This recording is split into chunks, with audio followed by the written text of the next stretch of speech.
over. They are going to see Seb make it out in time. They don't have a stun. Anna, can he get out as well? He can. OG will avoid that rotation from PSG LGD. FY is just so obnoxious there, following Seb for over a minute, just stalking him, trying to have his team come over. So that's about, a minute without Aegis being used for LGD. They have 2 minutes left, I would say, to capitalize on this Aegis. Oh man, looks like he is level the PL. Pretty much back to a 50-50. PSG LGD 2-1 up at the moment in this best of 5 grand finals. 1 game needed to secure the championship title. And at this point, they are ahead here in game 4. No-Tail hasn't had time to gather a full army of Ancient Creeps. Right now, he just has the Ancient Black Dragon. You really want those other auras when you're at a big disadvantage in these team fights already. Yeah, it's tough though, because Terax doesn't want to be following around his Chen, giving him the Aghanim, so. As Thompson, see, he does have a Lincoln Sphere picked up, and they should have the BKB finished on Seb too. So that'll give him a little bit easier time to get those Blink calls as he's been suffering to do so in the last few fights. And Somnus, I have Scotty picked up, about to be level 25 as well. Yeah, they just need a couple more minutes on the side of OG before they're ready to fight. Wait for the Aegis to expire. Seb, he's in, gets the call, the character's going to get FY, there with the snowball save. He's going to be fine, and now they turn to look towards the axe. The taunt's going to be out. Seb goes for the TP. They've got the stun to cancel though. Seb held back for now. Thompson trying to offer his best from the side to provide some sort of safety, as he will get Seb back. They're able to get Seb back to safety, and Thompson, he's running away. X-Nova's there with the wraparound, gets the slow off, gives the vision for the snowball. TP from No-Tail's coming in towards the Shrine, but Thompson, he's trapped. That's twice in the series that X-Nova just comes out of nowhere. Like, he's just on a warding expedition, then he just ends up wrapping behind these people constantly. Perfect time. Perfect timing, and has the Senton creep to boot. And look at these deep wards that he's placed during that time that he was running around doing so. He now has full vision of OG. Yeah, he sees Ana farming these Ancients right now. Oh, Ana. FY just giving so much information for the team. He's got eyes on him. Get the punch on the wrong target, but the snowball pass will catch Ana. Ana, he's in trouble. The blood bright silence connects. He's got the Manta back up in a second, but can he really play his way out of this one? He cannot. Ana down for a minute and a half. Just having all this vision. I mean, X-Nova throughout this whole tournament has had the best vision in every situation, even when you wouldn't expect it. They're just like, oh, they're fighting on the left side. They're not going to have vision over here. But no, X-Nova always seems to have those prepared in every situation. And he has some incredible foresight to be able to have these wars that just lead to really clutch pickoffs. And Axe has not spent his money on BKB. He has the money, but he might be looking to save for buyback. We'll see if any of the buybacks do get forced out. Thompson's still dead for 15. Ideally, he doesn't buy back here. They may have to buy back on Ana. He's gone for 50 seconds. The split coming out from Chalice. He's ready to push in, look for the stun on No-Tail to hold back the Chen as the mid-racks are exposed. PSG LGD, 40 minutes in, able to open into the base and clean out this mid lane of racks. Still Ana holding on to that buyback. And they're going to keep going here. They really want to force this PL to come back here. Stun onto Thompson. He will blink dodge it. But another tier 3 tower falling incredibly fast. They really don't want to use it. Seb jumps in, gets the call onto FY. There's the buyback. The Cataclysm isn't enough to do anything. It isn't. PSG LGD still fighting strong. Thompson getting focused by Somnus. Seb taken down by Armin. The triple buybacks now out as Ana in trouble. He's pulled back for this one. The deafening blast onto the 3 of them. Knocks them back, but Ana gets focused. Seb! He's in with the call. He has the control onto the morphing Somnus. Now being chased by Thompson. Blinks in with the cold snap. The PLR is on top of it. They get Somnus too. As OG, they have to expend 3 buybacks, but they hold on to the top rack. Somnus now down for 2 minutes. No buyback available on this Bloodseeker. Yeah, he's 400 gold short of it. It's up in about 8 seconds. OG, they have to make so much happen here. They have to push out all their lanes. 2 of the side lanes are already gone, but I think trying to get some kills here, like on FY here, would be very ideal. I mean, look how close to Brew is at 25. So close. With that time of split cooldown. Oh, Thompson, he sees it FY. He's used the snowball, he turns with the combo FY with the self-fuels, but OG, they've surrounded him. Seb jumps in with the call, the blade mail, FY's gone. Instant buyback from FY. Still that scary, scary time for LGD. 75 seconds without Somnus. OG have the full 5-man pushing in all 3 lanes at the same time as they approach LGD's base. I I don't even know if I give the edge for this team fight. The LGD are goal, but no blood take up to 60 seconds. This could be disastrous. He's got a full BKB on Seb as well. Chalice really wants to hit level 25 before he pops that primal split. So close. Just got to be careful, Seb. Looking for that blink initiation. Chalice is stepping back. Grabs, they give him the tome. He needed like 5 experience, and they gave him the tome just to make sure that he gets it anyway. Just playing as safe as possible here. Looks like OG don't feel that the window is big enough for them to push in whilst this Bloodseeker's still dead. They'll back away. They can't count. They bought back 3 heroes. They weren't able to get any T30s, and there's no Roshan up yet. Big Daddy No-Tail's praying for a Roche right now so they can get that refresher, but it's not going to be out. And maybe we'll dodge a bullet.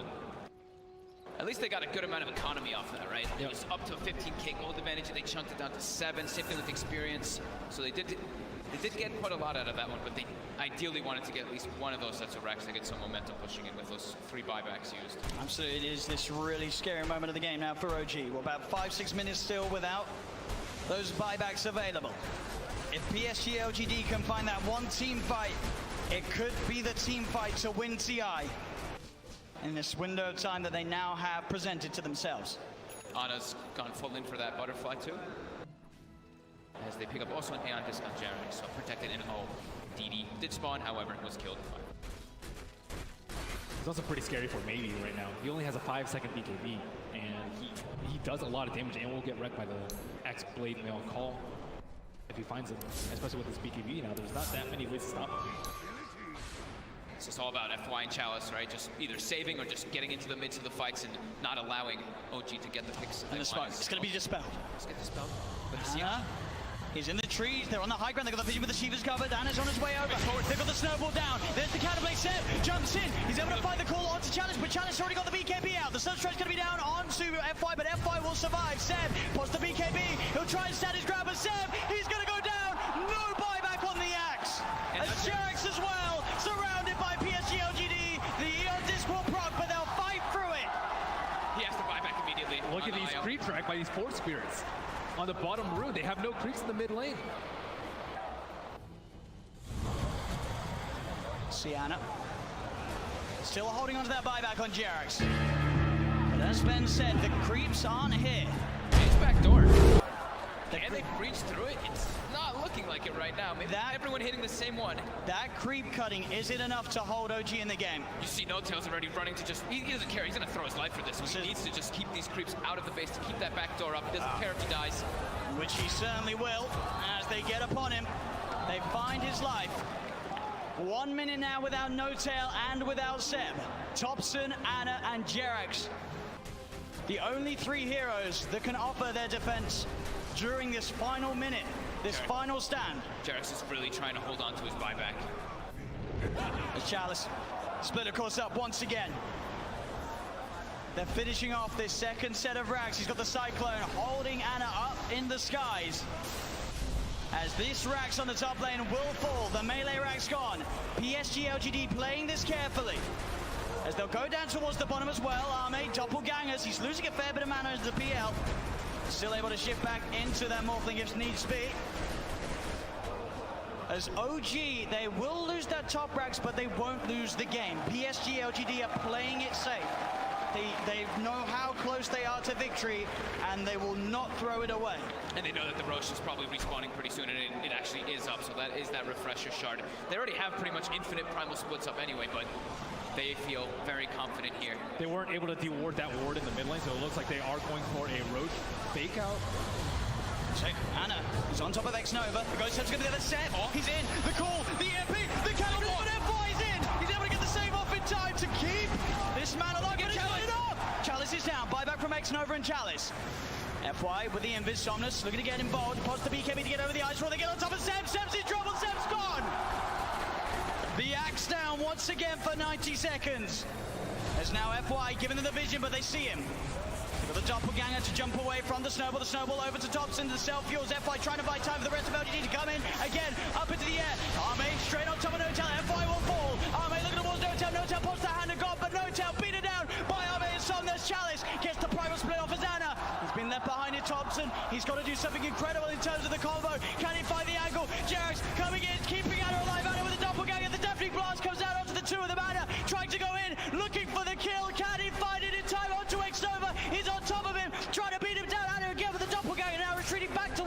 Chalice, as X-Nova will survive. Jerax back in, the combo, meatball down onto Chalice, but Chalice is so tanky, Bob the Shiva's gone, he's on top of Jerax, Jerax is gone, Anna as well, can he really fight back against the Summoners, and X-Nova is so low? As the buyback for Jerax comes in, he's healing Anna back up, that buyback could set them up for the kill on X-Nova, the cold snap, down onto the attraction, they find him, he's out of mana, he's starting to shift into the strength, but he's surrounded, OG, can they find them off? They can! OG are still in the game, Arme buys back immediately, but now it's PSG LGD's turn to be without two of their supports. Seb's going to be back up in 8 seconds. Oh my god, that buyback from Jerax onto that shrine, being able to save Ana, but Ana also toying with them with that doppel. He sent the illusion, they thought that was the real one. They actually couldn't finish him off, even though they got the thirst vision of him for a second. With the level 25 talent on the doppelganger, it's really hard to kill him. Seb, Yeah. he's looking straight for the play. Can he find Somnus? He's hunting Somnus. He's there, Seb. He'll see him. Oh! Doesn't get the call though, and now Seb. He'll be ruptured. They're looking at him, but Anna, he's straight in on top of Somnus. Somnus puts the BKB. Anna again with the double gather. There's a Cataclysm coming out. And Somnus still alive. Anna will be able to force him away. They've got the hex. They've got the control. They're on top of him. Can they kill him in time? They can. Chalice got for 2 minutes. And Seb, he's finding, looking for Arme. Big Daddy No-Tail gets the penitence out. Only onto the illusion though. Arme able to waveform up to the high ground. Arme should be fine here. Thompson's got the ghost, he's got Hex maybe up soon too. Oh, the doppelganger Arme's over the trees. Can he hide his way out of this? No, back, real one. Goes for the waveform. Seb tries for the call, but he's already out of there. Nice, nice play from Arme. And he buys so much time too for his team there. The Brewmaster was dead for 120 seconds, now only 90. Still a big window for OG. They're only without Jerax for the same amount of time. And that lead that PSG LGD had, it is going down a little bit. Only 4K, 5K at the moment with these last few fights. Obviously the 25 is now coming out on OG. Thompson's into the pit. What a timely DD coming out for him too. I don't think they expected to be taken down as fast. He's almost able to solo it with the help of these summons. And that's a refreshing shot. There's no way to get this. There's no way LGD can. Oh, and the Seb level 25 too. That extra Berserker's Call AoE. It catches people out. They don't expect it. It does not feel like OG T-Rex now. Yeah. The Berserker's Call now is, I mean, the AoE is really massive now when you have that talent. It's so hard to play against. Can PSG LGD do it? They've got the Basher now for Somnus. For just a 2K lead with those last big comeback plays from OG.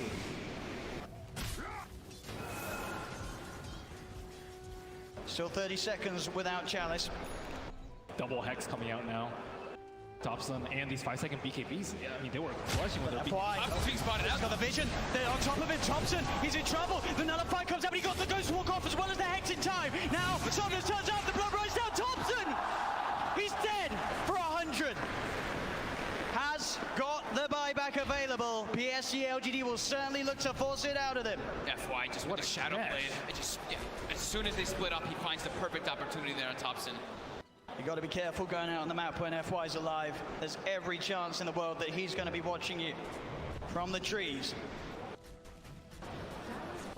And at this point, I think for Ame, it's actually going to be very worth it for him to actually just try and burn all the mana from the Phantom Lancer so he can't doppelganger all the time. That's causing a huge issue in the team fights. And I see that Chalice is using his Dispel Magic every single cooldown on these Phantom Lancer illusions, but there's still way too many that are causing havoc in these teams. It's too constant. Like that doppel cooldown being 3 seconds just allows him to always be able to play around a little bit around the brew. They don't really have like this crazy AoE when you look at LGD's lineup to just clear out those illusions. It's really a lot based off them just trickling them down slowly with like the Shivas and the Radiants and knowing exactly which one it is. Yep, he doesn't have the crit talent, but now he does have crit from that Bloodthorn coming out. It's a lot of damage that Anna can offer to the fights now. And Brewmaster without BKB, very vulnerable. Cold Snap, Bloodthorn, Berserker's Call. There's a lot of ways that they can prevent him from getting that ult. He just commits it from the back, just to be careful. Make sure that he can get it off and get some damage in onto the tier 3s. Anna's going to start to try and fight against these Primal Split Brewlings. He'll be able to find one of them. He has been silenced. He'll take down the Wind Panda 2 as well by the looks of it. There's only the Earth Panda prevails. Seb jumps and he gets the call onto the Panda, popping the BKB as well, so they won't kill the Brewlings off. They do force PSG LGD away long enough that Thompson does not have to expend his buyback. It's Thompson back in the game. But then they're utilizing the PL very well too, by replicating him and sending illusions to get some extra damage on the tower. It's just one Rax left that's holding LGD away from Mega Creeps. And they're straight out. They're ready with the aggressive play, OG. Thompson, can he find a catch? He's close to having vision onto X-Nova. Should be able to find X-Nova. He is stalking him. He got sights of him for a second. He was a bit far away though. Oh, the tornado. It's got him. Thompson drops the combo down upon him. The stun comes out though. Oh, the counterplay. Jax is there though with the heal, the tether. Keeping Thompson alive with the Abyssal Blade down. Candace here with the hand of God comes through. Thompson still alive, but Chalice gets the primal split out. He's been stunned. Thompson, the cheese, he's fine. Thompson, he goes down. They get the kill onto the Evoker. No tail. Being chased by Arme. The bash is coming through, but the blade mail was already out from Seb. He tries to get the call off. The bash of the Cataclysm isn't enough to find the kills. Anna leading forward. The Bloodthorn onto FY. Gets the kill onto FY. FY bites back straight away. Anna looking at more Somnus again. The doppelganger. Arme on top of Thompson. Thompson being saved by Jax. Jax with the tether. Arme turns into Roger. There's the call. Seb, he catches Arme. Arme dead for 2 minutes. The Hex. They've got Somnus as well. Oh, gee. Double kill for Seb. The clutch buybacks coming into play. Nobody has a buyback available right now. As OG stand with 5 alive on the map, 100 seconds without the Morphling. This Doppel talent is just destroying LGD. They have no way to actually find Ana. Like Ben said, the Brewmaster's constantly using the Dispel, but it's so hard to find the real PL amongst all these illusions in all this chaos of the fights with tornadoes and chaos meters and everything falling all over the place. And look at this. The tier 3 tower falling. Ana frontlining it all. What's he scared of? The Blood Bride will come out. Chalice with the Shiva's Guard trying to initiate. But Ana, he's poking, prodding, beating down, and on the side, Thompson jumps in. Chalice gets in with a big the call. Seb, he's got the disable on the Chalice. Do they have the damage? They got on top of the Chalice. He's into the snowball. FY buying time for him, but now he's vulnerable. He's gets Hex. He gets Bloodthorn. Chalice buys back. Straight back into the game. Ana trying to find his attention onto X-Nova. Chalice leading forward. The Tornado going to be off the market. Only catches out the Bloodseeker, but Seb, he's looking for the follow-up. Jumps in, gets the call. The BKB was out in time. The Bananas on top of it. Did they have the damage? Seb's got the blade on FY. Okay. With the snowball again. Thompson, Jax, focusing the Rags. Thompson gets the Hex up onto X-Nova. Seb, healed up by Jax. Ana still full health at the moment as the Brewlings are pushed back to the base. OG, get the bottom melee Rags. As still 30 seconds to play without the Morphling in the game. They move towards the mid lane. OG, can they really get it all here? The mid rack's falling. They've taken a full second set. 15 painful seconds for LGD. They're gonna keep going. They want to claim their megas. Another tier 3 falls. OG onto the final set of racks that LGD have left standing. Azana, he gets kicked back. He's separated from the team, but he has the double gagger. He's been ruptured. He needs help, but he needs it now. Jared in with the tap of the hand of God. Give it that double heal. The relocate as well. Jax gets him out. As OG will successfully disengage before that Morphling's back in, as they found both racks. Cherax will die for this one, almost certainly, as he looks to tether across, but the nullifies upon him. He has buyback though, and OG just took so much away from PSG LGD, as they only have a lone range rack standing on the top lane. I can't believe this is only 3 racks left in this game, and one of them is a range racks on the side of LGD. Buyback status. I saw X-Nova's buyback, it was only like 600 or 700, yeah, which is crazy, but Jerax also kind of in that same net worth territory, looking at a very cheap buyback, but 2 in the game left. IO and the PL. The PL is almost unkillable at this point. Like, even without the Wisp, it's still really difficult. With the Wisp, just don't even try. We'll see this again. It's a save here from Jerax. The control is just not there, and they don't have the way to kill all these illusions constantly. And of course, look at Jerax coming in, starts that relocate channel, and is able to get it off. No one gets the control on him. Keeping it cool at the time that it means the most, but he's still able to crack a smile here in Game 4 of the TIA Grand Finals. OG making a stand, now leading 9K advantage in net worth. LD able to join us. I don't believe they actually have any force stabs on the side of LG. That's generally how you deal with a side device. And I think they can get a side device on the core, get a blink call, and that hero is likely dead without buyback at this point. So OG, I would say definitely favored at this point of the game, especially with PL having buyback. LGD, they have a couple minutes to think about what they want to do before this next rotation. Yeah, they can't be totally reliant on FY just getting these perfect snowball saves, or even like I saw in the last fight too when it was down bottom. He even tried like walrus kicking the IO away from when he was tethered from somebody else. They need to find some other ways to be able to save, in particular that Brewmaster, who just time and time again is the most important hero, it does seem, for LGD. Yeah, I'm not exactly sure what they do with the BKB call. The snowball is the only thing, but they have Bloodthorns, they have side device for the Tusk, they have a lot of things available. Maybe Aeon Disc perhaps for Brewmaster. I'm not exactly sure what the best way for him to deal with it is. It looks like he is going for an Octarine perhaps for almost permanent. The sentry's down there. They see Thompson, but Thompson, he's already quick with the play. The Tornado into EMP, Cold Snap as well, they've got the Hex, but there won't be any further jumping. They just poke at Arme. They're trying to make space. They got the Mega Creeps. That's the distraction play right there. Up against the Mega Creeps. PSG LGD, it's what stands between them and the championship title here in Game 4. And they got it right before that wave, before that 59-minute mark too, so we already have the Mega Creep wave coming in, that momentum pushing onto LGD's side. And you look at their lineup, can PSG LGD's heroes deal with the Mega Creeps? It's hard. They don't really have that sort of incredible D-push or AoE sort of hard hitters to deal with it. That's kind of what they've been lacking in a lot of this game, right? That's what we've been talking about with the illusions with the PL. They've got ways to find them if it's, or ways to kill them if they find the exact one, but as for doing that, it's very tough when they don't have just the Dispel from Chalice. And he does too much damage to ignore at this point with a Bloodthorn. And on top of that, Roshan is going to respawn in about 1 minute's time. LGD, I think their buybacks are going to cool down around that time, but I just don't think they can withstand this onslaught. They really want to be able to prevent this Roshan. It's super obvious when there's Mega Creeps. With Mega Creeps, that's the luxury that you have. You can just wait a couple of seconds. You know, the creeps will be hitting at your T4s if you wait. As Ana commits forward. Has no boots, but a full Eye of Scotty. 3,800 health now on this PL, who hasn't been dying for a very long time. Now he's got easier ways, easier kill opportunity, and much more survivability. Yeah, he probably has like maybe 7,000, 8,000 HP effective with the Butterfly Evasion and the heal, and the Overcharge, and the Hand of God is just way too much. And the lifesteal from Shen too, which is another ability. OG clearing out the pit. Very, very soon to be spawning. Roshan and PSG LGD are well aware. Roshan's up. It looks like only OG knows. Arme and Ana. He's losing action. Arme's gonna get caught out by the Tornado though. They've opened up onto him. Arme trying to get on top of Ana. The BKB pop by Chalice. He'll get the ult out. No Tail getting got out straight away by F5 with the snowball. No Tail's dead for 100. They'll get the Chen. Ana in the midst of it, trying to lock down onto FY.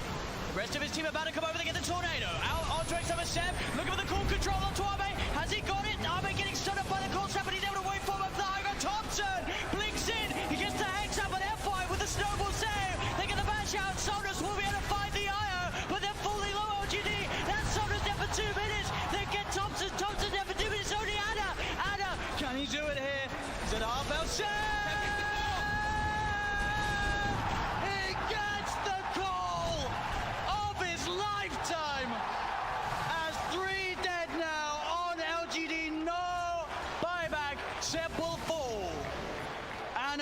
Kept alive at the back of that fight, as that very much looked like PSG LGD were able to tip OG over the edge, but that plus 100 Berserker score, you could see Seb as well being very careful with how he used it, keeping it to that opportune moment after any potential sort of Manta dodges have been done by Thomas Arme, and he gets the call.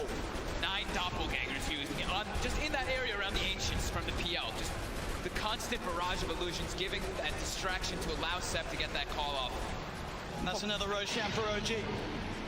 These fights have to be so hectic for the players. There's like 30 PLs. There's just both sides. I mean, even the Enchantress is like taking a PL, and then the Morphling turns into PL. I'm just impressed we haven't had any frame drops. You know? True. Azana. Down the middle lane. Just walking down with a DD. The tier 4s. Anna says he's done with this. He wants to end this game. The buyback will come out from FY. Anna. It's going to be snowballed. Anna. He's in. He's not got any backup on the way. FY will be able to get up with the invis, but this doppelganger just over and over again, meaning that Anna could just stand in. Now he's got the backup of Jarex. He gets Hex. Oh, he didn't expect it. He didn't expect the Hex, but he's still fine. Jarex had the Odis, but X-Nova into the snowball. They'll turn towards Jarex. The Hannah got coming out. Jarex has been nullified. They hit doppelganger once again. X-Nova. He will survive for now. But buybacks were forced out by that aggressive play from Anna. At the same time, Seb did buyback himself on the Axe. But LGD are back up as a full 5-man. Jesus, this is insane. I mean, Otto was super safe there. I'm not exactly sure why I said buyback, but I mean, he has heart, he has Wiz behind him, he has Aegis, he has everything. His buyback. And as you can see there, that is the big difference. There are 4 buybacks available on OG. Only 1 available for LGD. Oh, this momentum pushing in. And an arcane rune up top. If they give that to Ana, oh my god. Even more illusions, even more doppels. Oh. Let's go. That is 2.1 second cooldown. 2.1 second cooldown. Oh man. Okay. Azana. This is it. He's ready to put it to use. Straight into the base he goes, doubling forward, he gets the jump onto X-Nova, the Ghost Scepter keeping X-Nova fine for now. Anna looking to turn his commitment towards Arme, Thompson comes in with a deafening blast from the side, the EMP finishes X-Nova off, he's dead for 110, Seb, pots the BKB, looks for the cool control onto FY, but FY does get the snowball off in time. Arme looking on top of Jarrett, but Thompson turns, they get the Hex out onto him, he'll get himself back into the ball, the BKB's out in time as Arme cuts down Roto with a waveform, finds the kill. Anna looking to get on top of Arme, the BKB's about to wear off. The Mega Creep speeding down from the edge of emoji. The call on top of Arme. You know what, Cookie? See you later.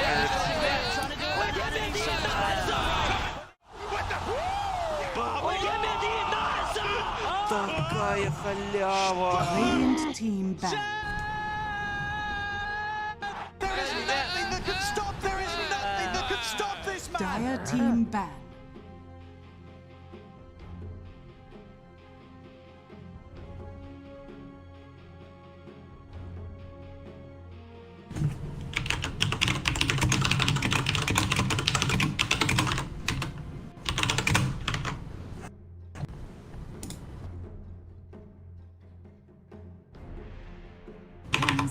Remaining. Radiant team ban. Dire team ban.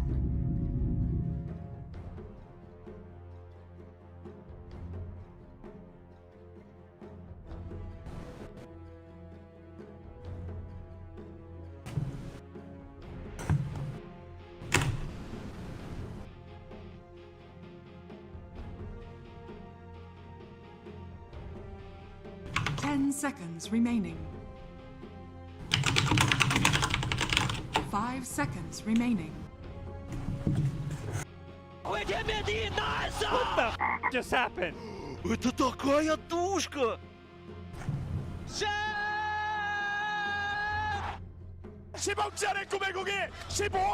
哎，队友呢？队友嘞？哎，队友呢？队友呢？队友呢？ Radiant team back.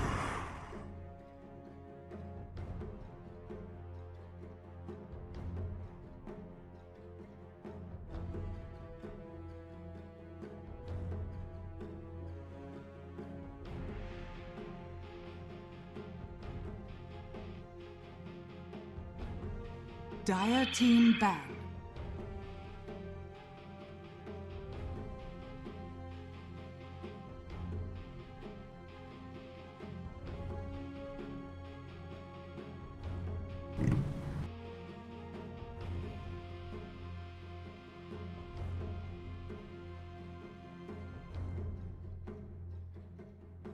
Ten seconds remaining. 5 seconds remaining. Radiant team ban. Dire team pick.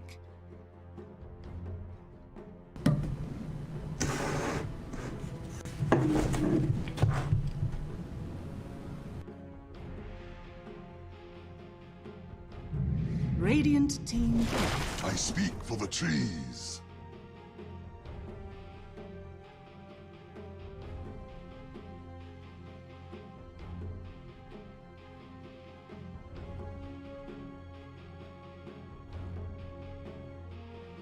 All right, it took us a little bit, but we are finally into our first game of the day here in the EU CIS division of the ESL One Birmingham Online. I'm Renesser, one of your casters, and I am joined by Danog. How are you doing on this, I guess, evening for you? Yeah, it's a bit past midnight here in Australia, but I mean, when you get a chance to cast Nigma versus Gambit, you're going to take it every single time. And, well, the draft is going pretty quickly now that we're out of the banning phase. I think everybody's just ready to play after, you know, there were some game coordinator issues that, of course, delayed us slightly, but we're there. These were really fast first two picks. That was impressive, but I'm imagining these teams know each other pretty well after a lot of quarantine study. Oh yes, absolutely. And so 5 seconds remaining. This particular Europe CIS division, it's split into Group A and Group B. So these are Group A matches, and as to be said, Gambit at the moment they're sitting at a series record of 0-3, coming up against the 2-0 from Team Nigma. So it's looking a little dicey for Gambit. I think Nigma's really started to come into their own as well, and I really like them starting out with this Nature's Prophet pick as well, just because, of course, we've seen Mind Control play it with really good effectiveness, we've seen Kuro play it, but in more recent times we've been seeing Miracle play a lot more of these active carries, you know, the Slark, the Nature's Prophet, the Ricky, the Weaver, you know, the ones that need to roam around and make kills happen for them to take out the win. So it's not revealing too much about their draft. Yeah, the flexibility of Dota heroes over the past, honestly, few years has changed the face of drafting pretty significantly. Just because of that. It's something that I like to point out. I don't think flex picks were the same prevalence a few years ago as they are now. No, you were a lot more locked into the roles, and you know, when someone did discover that a hero could be played in, you know, more flexible arrangements, then suddenly a huge boop for your drafting potential, and a lot of these outdrafts tended to happen. So these times it's a little bit more fluid, I suppose, between the teams. It looks like both teams are looking to be really active, just constantly fighting right now. Like you said, the Nature's Prophet, if played as, you know, the core role, is very active. Even if played in the support role, is very active and moving around. And then you've got Chen, Earthshaker, Quap. These are heroes that are going to move around. It'll be interesting to see what happens with Chen, Earthshaker, if that is the support duo. I imagine that they could cause a lot of problems across the entire map because they both seem fairly mobile throughout the laning stage. Yeah, you would think so. The thing that Gambit really needs to be mindful of, like on this 7.26 patch, they haven't won a single game. So it's a little bit concerning for them. And not to point fingers, but I think some of that responsibility has to come on Excess Vampire, because in his position 4 role, he's been roaming around a lot, but he's been dying way too much for what needs to happen in this early game. Like, this meta seems to be very much about getting those early kills and using it to snowball and putting more incentive onto the mid lane. So I think Nigma, they're coordinated together enough that they're going to have, for example, the supports rotating through at that 4-minute mark, making sure Weeha gets the first power rune that he can. And I think Gambit really just need to avoid being picked off just prior to that so that they can actually contest. And then if Gambit looks to maybe continue their aggression, which, as you said, has probably been slightly too much, they do have to worry about the fact that a Nature's Prophet can instantly show up and change the numbers. So it's going to be hard for them just to be aggressive because of that. They'll always almost be at a numbers disadvantage. Absolutely, and with the Prophet as well, I'm interested to see how Nigma are going to structure their lanes. You know, it could be a situation where you secure Nature's Prophet a couple of levels by having Kuroki stay in the lane, and then rotating down to make it a tri-lane to try and contest this Chen potential, because Chen, very strong laner, good attack range. He's obviously got the Divine Favor, which makes all of your regen really impactful. And, you know, it just means that you can easily turn a 3v3 situation into a 4v3 situation by having Miracle, assuming he is the Nature's Prophet, TP down and make an impact in that way.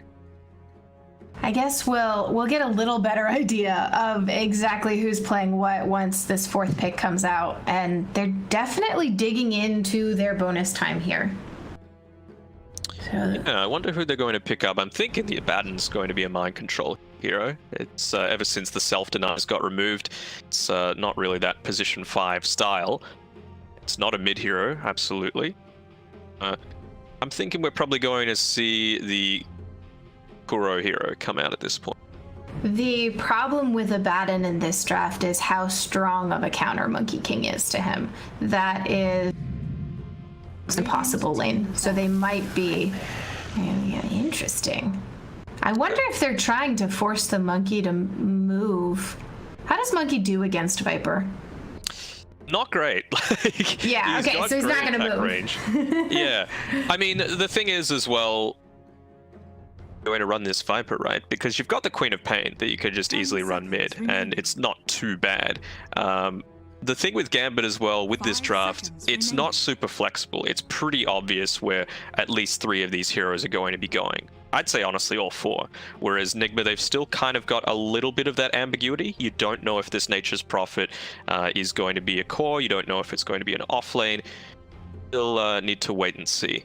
And the thing is, I feel like Prophet's going to be position 1, just because of the way that Miracle's been building it lately. You know, he goes this super active style, especially considering that against a Quap 2, he goes an early Blade Mail so that he can kind of be like, well, if you focus me, the main damage dealer, you're going to take a ton of damage anyway, and then my Viper and my Abaddon are going to be able to clean up the fight in that way. And then pretty soon after that, he goes into a Heaven's Halberd, which is horrible for a Monkey King to have to deal with.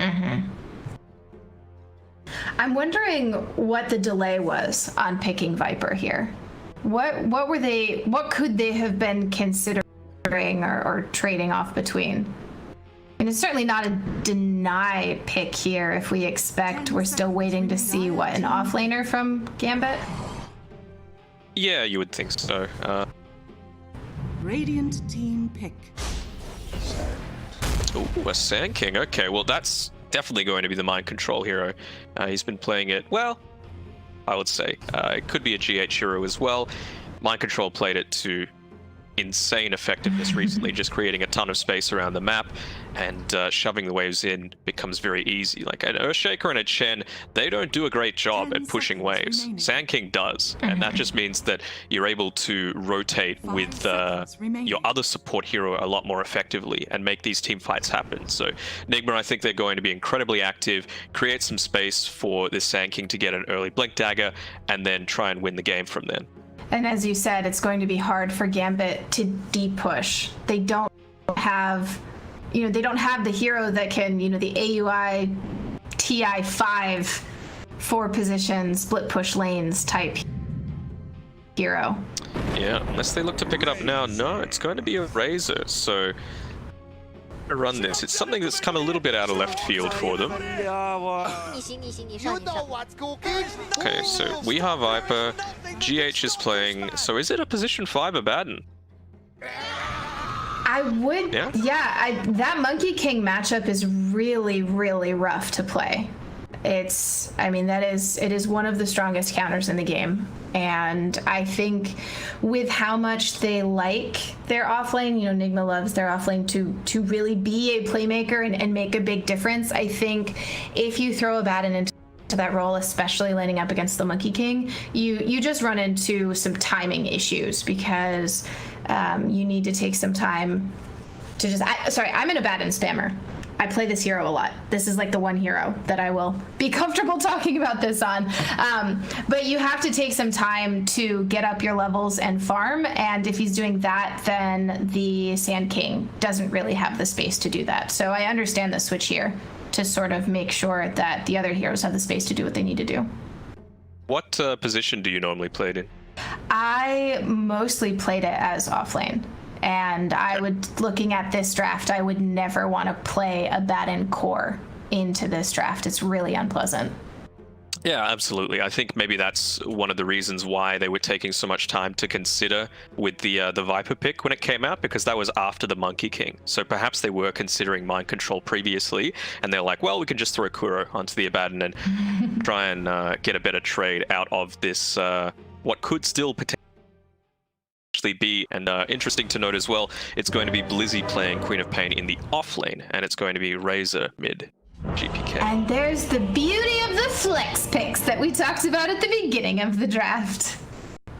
Just insane from the very start. Look at us. Perfect knowledge casters. What a strong start. Oh, Miracle, please. Don't DC the coordinator. You might not be able to get back in.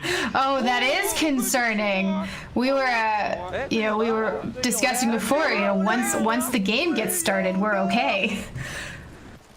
It's made it back, though. Didn't even need a pause. Oh, man. I missed all these battle pass lines. I'm not gonna lie, it's a little disconcerting for me. So, I might get thrown off just a little bit, but I'll adjust. I am not a chat wheel spammer. See, I feel like the next Lacard Maratard meme is just going to be a lot simpler. It's going to be like the moose coming out, for example. The escalating moose, or the escalating orchestra hits, for example. This was over. So right now, we've got, we have a lovely little outpost trade going back and forth. But I want to see how they set up to fight.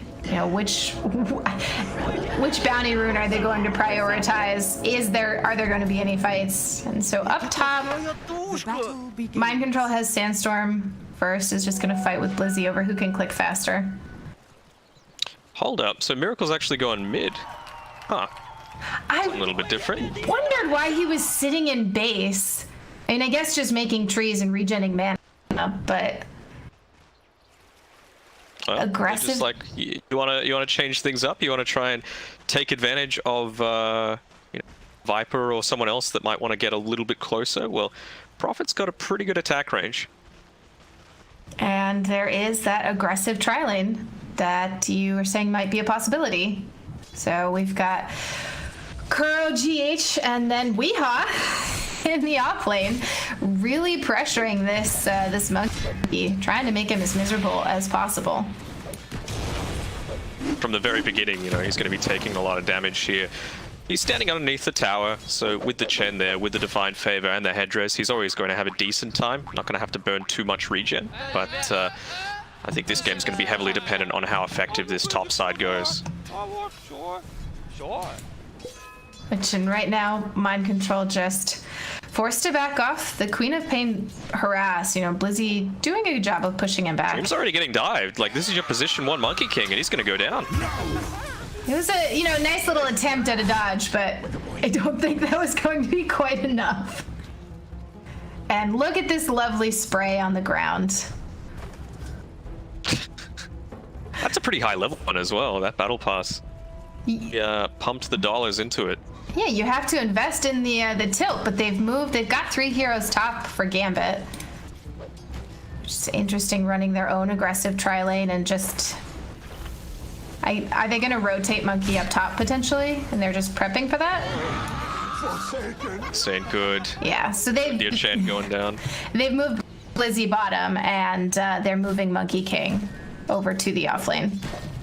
Sure, it's fine, but you always have that second mover advantage. You can structure the lane however you want because they don't have a TP to then respond to it. It's a lot of farm going Dream's way. You've got us double wave pushed underneath his tower. He should be able to get a bunch of CS, solo experience as well, which is going to be really impactful for when Nigma do decide to take the aggression to them. And in the mid lane, there is a rotation here from GH just to place a ward. He's probably, I assume, looking for a courier right now. Yep. Gonna come for a little bit. Okay. Not having the worst time in mid. He's out CSing Miracle, which is pretty standard when you've got that static link leveled up. And see here the rotations through from GH, not even having to use the TP, so trying to get a bit of a backstab happening here. Some harass onto X-Vampire especially. Yep, and they are pinging it out, so X-Vampire saw GH rotating in. And he'll just be up here to keep giving Dream a hard time. I was like, oh, is something happening? No, he's just being sassy. Yeah.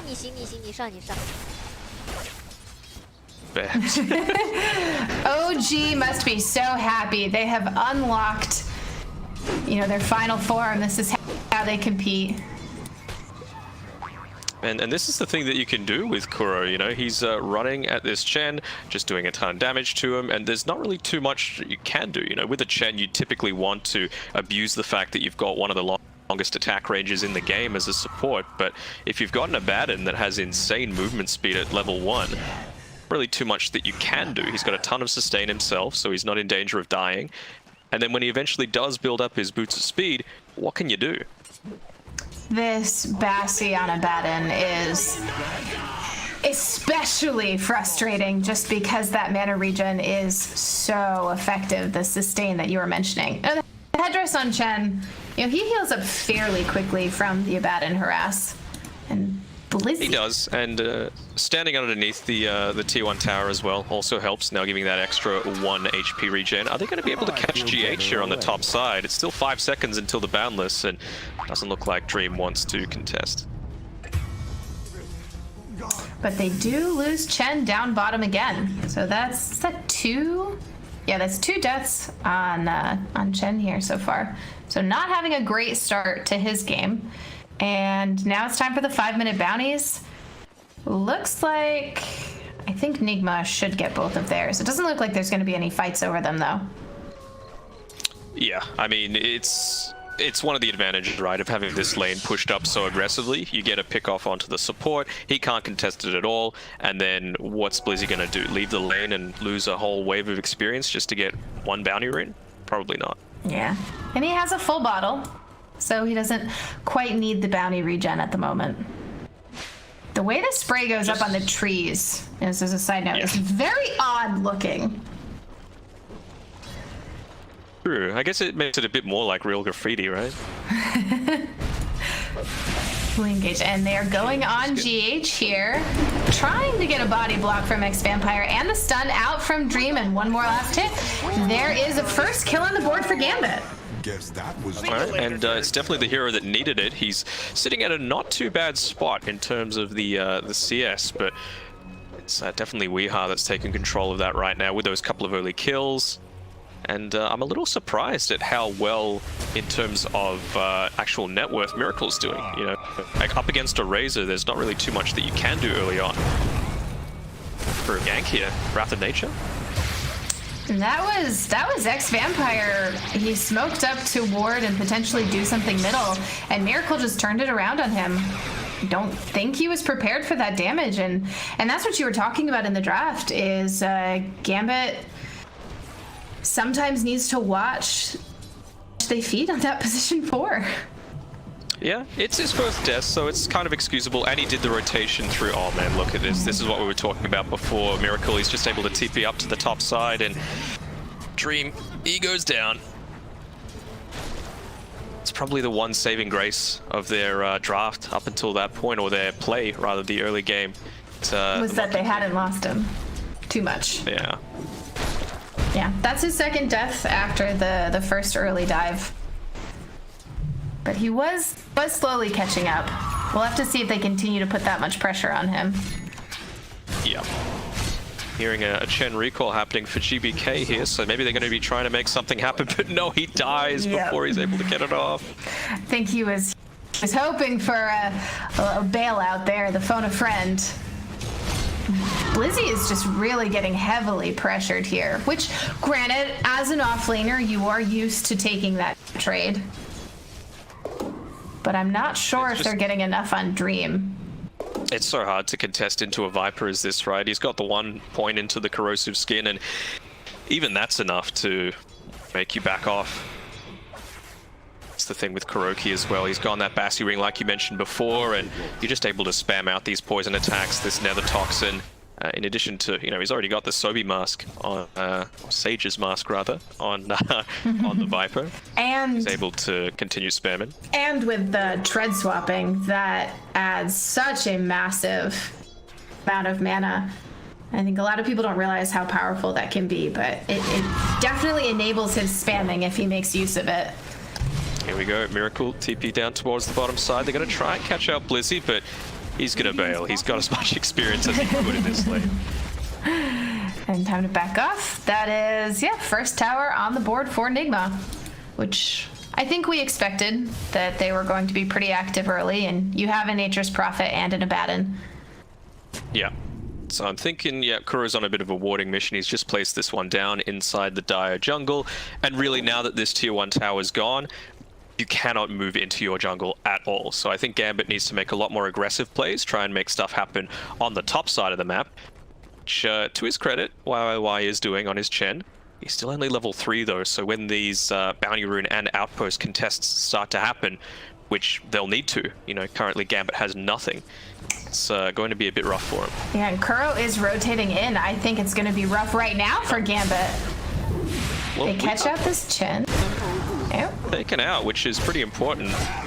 And top lane, looks like Dream's going to be in trouble. Might be okay. He's got the Jingu.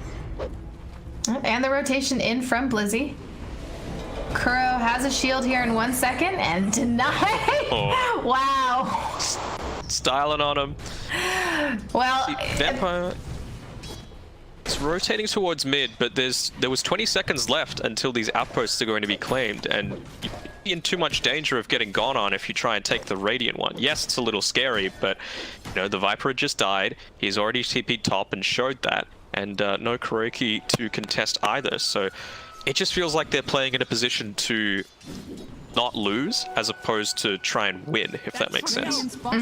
They're really just holding on right now to try and get their levels up. When you have a Chen who's level 3.5 at 10 minutes, I'm not sure what moves they can make for playing to win.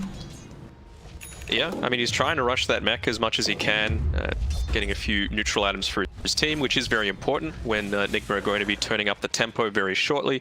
There's a completed blade mail coming out to me, so it's going to be finalized by the 11-minute mark. Nigma, they're ready to keep fighting and keep adding that pressure. And how Mind Control is about a little less than halfway to his Blink Dagger, taking a nice stack here, so they won't even have to delay too much longer for him. And what does Gambit have to have online in order to hold out against this Sand King Blink? Mech on the Chen, I guess. And he's tried his best, but there's only so much that you can do. You know, it's good to have a turnaround Echo, I suppose, as well for Vampire, but he's well away from picking up his Blink, and I think Nigma are playing this perfectly. You know, you've got Miracle safely farming on the bottom side of the map, you've got complete vision, so you know where he's going to get contested, and Sand King, he's farming up this little bit more dangerous farm because he's got that escape potential, but you've got the level 6 on the Abaddon, so he's not going to die if he gets gone on. GH has got the Arcane Boots, so he's fighting fit, and then of course Weeha, he's just a tanky frontlining Viper. So you're saying that it's going to be hard for Gambit to sum that up. Yeah, let's pop it over to net worth with Miracle sitting at the top of the charts. Now Razor isn't doing too badly, but as you said, GPK does have he had a strong matchup in mid, and for the most part mid was left alone. So they're gonna have to lean on him to really hold out in these fights, and the early drums does give him the ability to fight sooner, and you know, maybe they'll be able to turn something. Go. This is dangerous here. I think Dream's in a lot of trouble. Come out from Blizzy, taking out the Rubik. Dream has already fallen, and here comes Miracle. Well, yeah, Blizzy gets the TP, so it's a one trade, but that is a carry for a position 4. And it's the right type of rotation to make, because you do need to cement some sort of map control for yourself. And sure, they're able to get a Rubik for it, but they're just not in the position to be able to take that just yet because of how dominant the laning stage went for Nigma. You know, if Chen, for example, had his level 6, had that Hand of God, had the mechanism, then, you know, Monkey King doesn't die that easily. You're able to get a lot more effectiveness out of the Wukong's command, and maybe you can turn it around, but it's not the case. And X-Vampire not even close to thinking about a Blink Dagger at this point, so they won't have the turn potential from him. Initiation as of yet. And poor Blizzy, so you know, Nature's Prophet came down to the bottom lane and just hit him twice, and he had to back off completely and bring out some regen, so he's continuing to have a rough time. Just see him here, that's the thing you're able to do. He's pushed in the lane, had his creeps there, and now Miracle can just very easily help to continue this push forward. You've got Kuroki there, so everyone's going to be taking up a lot of damage, as well as the tower being taken down really quickly with this Curse of Avona. It's only the 1 point really needed to get a big benefit. It's unfortunate the old passive was much more fun for pushing, but probably a little bit imbalanced when it would give everybody massive bonuses. And I like the fact that he skilled the mass teleportation, right? So a lot of action happening on top side. He can TP if he wants to. Yeah, he's going for it again. And that's so Chen is down for now. Yeah, GPK blocked out by all of these little treants. Should be able to run it away though. And the Viper ultimate out onto the Monkey King. Looks like Dream is going to fall once again. He turns to fight, but doesn't even get the full Jingu stacks up onto Kuro. It's looking pretty rough, to be honest. Like Mind Control's won the lottery, if the HUD is to be believed. He's got points spilling out of his pockets. I still don't fully understand what all of them are. There's a fire one, which I assume is kill streaks. There's a blue one, and now there's blue gold. Kill streaks, yeah. Is that some kind of bounty reward? I don't know. Poor Blizzy. It's just getting bullied everywhere across the map. And that is a smoke from GH and Mind Control. So this Rubik and Sand King looking to see what they can. Blink Dagger is up on Mind Control, and I'm not sure if that's been revealed yet. They might be looking to take advantage of that power spike. I mean, I think they saw the blink once when they went for that follow-up kill onto, I want to say, the Viper in the mid lane after the body block, but only having 2 points at the time skilled into the Burrow Strike meant that he didn't have the range. And this is a full Nigma gearing up to take this tier 2. And their positioning, if it walks high ground, they're going to get caught. But they don't reveal that they're all because they're just hanging out on this high ground by these ward spots. Yeah, I mean, look at how aggressive the vision. 3 observer wards side, basically saying, look, you're not in any sort of position to be able to try and contest this. And Kuro, even as the position 5, he can just put himself right at the front. They're not worried about any team fights breaking out right now because they have complete vision. If anything, they prefer one breaking out because they take a tier 3. Yep. Look at this. It's like 4 observer wards within a small little area. What can you really do? Well, that's... And then... it's for a fight there that I think and they can open up the base. So it's a pretty worthwhile vision investment. Just had a smoke come through from X-Vampire. He tried to catch Blizzy in it as well, but he was in 2 minds. But they might be able to catch Kuro. Okay.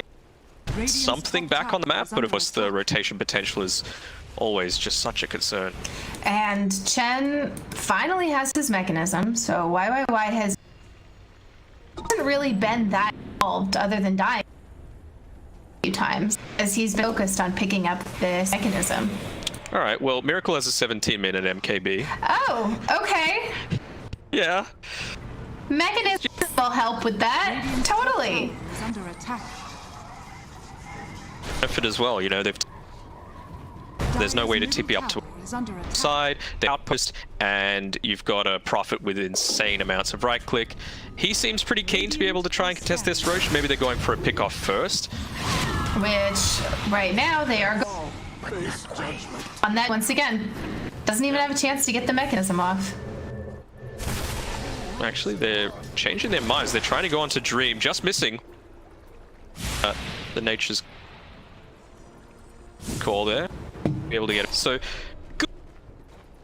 But, I mean, there is an ideal. I should know at this point that they've got an insane amount of vision just based around how they were taking these team fights, going aggressively for that tier 2. Vampire, this is not what you... In time. Be playing this style, right? You can't be playing behind right now. You need to try and do something risky. Bring your team back into... Radiant's top tower is under attack. He did. I mean, he got these. Nigma did not go for... They might be doing that here. Their vision. So we do that slightly. Blizzy has the Necro book complete now with an Invis rune. And everyone has ultimates up. Says Vampire, still not really much closer to the Blink Dagger than he was when we checked about 4 minutes ago. He's gotten about 300 gold. And it's not like Nigma have to end now, right? Like, you've got plenty of... Who's gonna die? That is an ultimate from the Sand King and a Dead Earth Shaker. Didn't lose any gold though. Yes, and now take him out. Jason forward on. Will support B here. But a stun from Magan. Weeha on the high ground. Can Dream make it out? He's TPing and he dies in the fountain. That bonus damage, it's gonna get you. And wait, did they get? Yeah, they also got GG.BET on the other side. Yeah. So I mean that's the thing, right? Kurog dies, but he baits out another couple kills onto the core as the real value targets. Nigma, they're only 200 gold away or so from picking up a Vlad's, which is just gonna this pushing potential. GH is close to his Blink Dagger, so really effective. And like we were talking about in the draft, that Heaven's Halberd is coming out very shortly for the Nature's Prophet as well. Yeah, his 17-minute MKB. Yeah, just, you know, just miracle things. He did lose his courier, so he's courierless for a bit here. He sniped. The value. They're going for this poor Chen again. Because Becky's like, I don't want to die at me anymore. Now. B now. Back. Gold rained down from Miracle too. So there's him and Sand King are little gold buddies. And I think Nigma, yeah.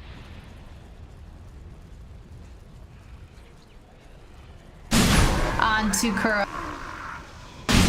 Everything they could possibly want as well, like before about Vampire needing to not die so much, but it feels like he's playing way too passive right now. You've got to your Blink Dagger. I know topside's the area that you really need to be going because, you know, are you really going to be able to get a kill onto... Probably not. And GPK. Pop that big GPK will.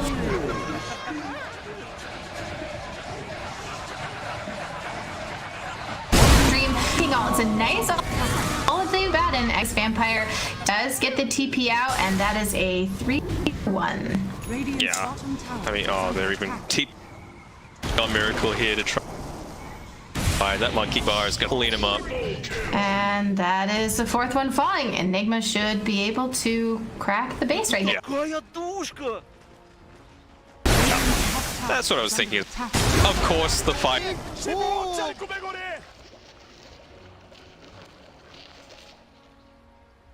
To begin with, you know, it big counter, but it just looked perfect from the draft, bambooing them a little bit, not being so obvious, having those flex picks available, and then perfect laning setup.